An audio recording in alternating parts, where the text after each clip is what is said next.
सभी मित्रों को जय माता रानी की जय माँ भवानी। दोस्तों, आज आपके कुछ लक्षण, कुछ हिंट बता रहा हूँ जिससे आपको मालूम पड़ पाएगा कि आपसे माता रानी इस नवरात्रि में प्रसन्न हुई है कि नहीं हुई है। क्या माता रानी की आपने कृपा हासिल कर ली है या नहीं की है?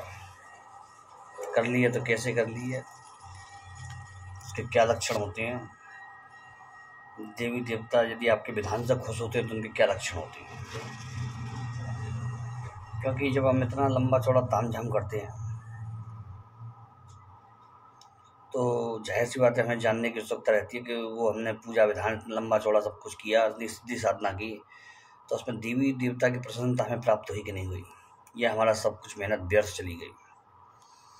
देखिए, इसमें कुछ लक्षण बता रहा हूँ मैं आपको, और उस लक्षण के हिसाब से आप जान सकते हैं ये बातें।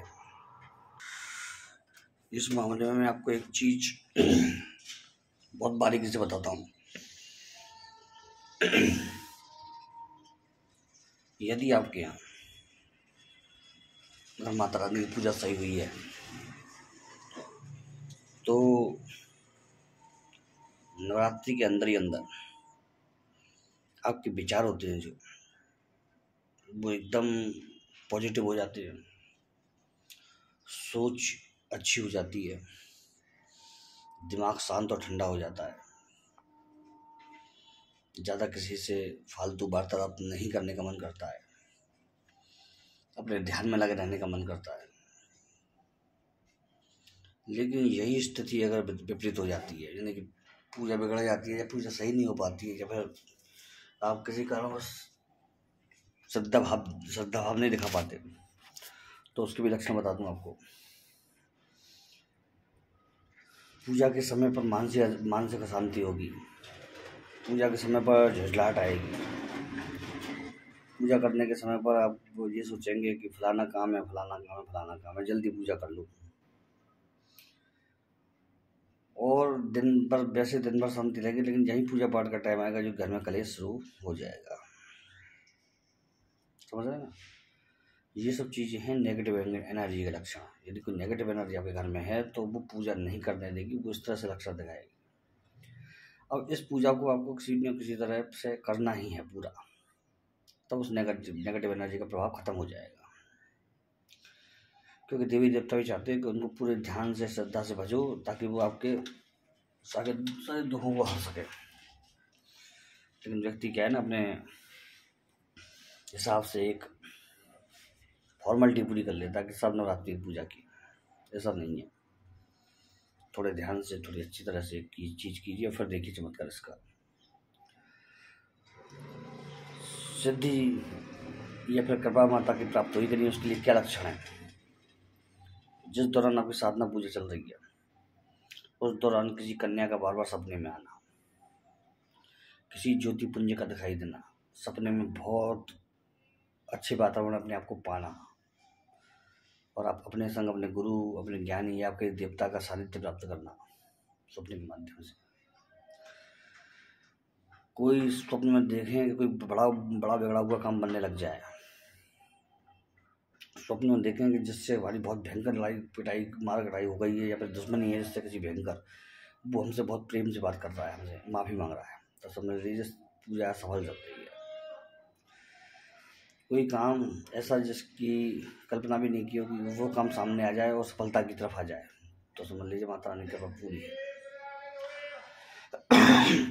सपने में अपने आप को मंत्र जपते हुए देखो, या किसी कन्या की पूजा करते हुए देखो, या फिर लाल वस्त्र में कोई महिला देखो, सुंदर महिला, तो समझ लीजिए आपकी देवी की पूजा सफल हो गई। कुछ विचित्र और तगड़े लक्षण मैं बता देता हूँ, जैसे कि स्वप्न के माध्यम से कोई बड़ी साधना करना, तंत्र साधना स्वप्न के माध्यम से, और जिस समय देवी की पूजा खासकर चल रही हो, तो ये बहुत बड़ी सिद्धि का लक्षण होता है। माला जाप करना और माला में अपने गुरु मंत्र का जाप करना बहुत बड़ी सिद्धि का लक्षण होता है। माला जाप करना और माला में अपनी इष्ट देवी, कुल देवी का मंत्र जाप करना बहुत बड़ी सिद्धि का लक्षण होता है। तो ये सिद्धियों के बहुत बड़े लक्षण हैं, और इनमें सफलता अगर मिल रही है आपको पूजा में, तो वो यहाँ पर दिख जाएगी। और 9 दिनों में आप इस पूजा कर रहे हैं, 9 दिनों में घर से बाहर निकलते हैं तो सामने झाड़ू लगाने वाली कोई औरत आपको दिख जाती है बार बार, 2-3 बार, तो समझ लीजिए आपकी ये नवरात्रि की साधना पूजा सब सफल हो गई है, आपको संपूर्ण सुख का वरदान मिल गया है। ये अनुभव है।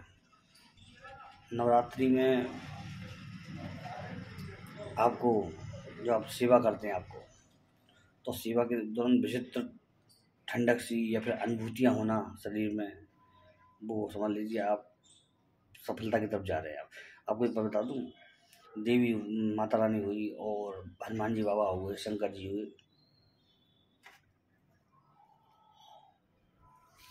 इनके में अगर आपको इनकी अगर साहब जी आप सेवा करते हैं तो इनकी में आपको बिल्कुल डरना नहीं चाहिए, क्योंकि जब ये जाप वगैरह पूरे हिसाब से सही करते हैं तो इनकी में इन नवरात्रों में नेगेटिव एनर्जी कभी नहीं आती है, समझ रहे हैं ना आप।